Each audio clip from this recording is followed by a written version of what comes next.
नमस्कार मंडळी. तर आज आलेलो आपण एका कस्टमरकडे कांजूरमध्ये. तर आपण बघू शकता फिल्टर किती घाण होते, थोडे घाण होते. त्यानंतर बघा ब्लोअर मशीन खोलतो, त्यानंतर मशीनची तुम्हाला कंडिशन मी दाखवतो.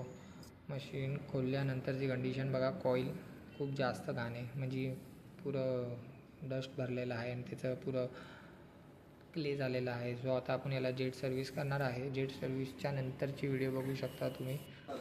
आणि त्यानंतर आउटडोर युनिटला पण मी ओपन करून सर्व्हिस केलं आहे. पण एकदा वायरिंगवर चेक करतो आहे, पाणी बिनी काय गेलं नाही ना पी सी बी वगैरेमध्ये. तर हे आपण क्रॉस चेक करतो सगळीकडे. आणि त्यानंतर ए सी चालू केलेला आहे. कंडेन्सरमध्ये जो खूप घाण होतं, मी जेवढं घाण होतं ना, पण कंडेन्सरचा फ्लो बघा. आणि पाणी ड्रेन लाईन आलेलं आहे, ड्रेन लाईन पण क्लीन झालेलं आहे. त्यानंतर इंडोरमधून मस्त कडक फ्लो येतो आहे. तर थोडं मी तुम्हाला दिसलं असेल सीलिंग काय आहे. तर सीलिंग ॲक्च्युली खूप टच आहे, तर रिटर्न एअर त्याला भेटत नाही.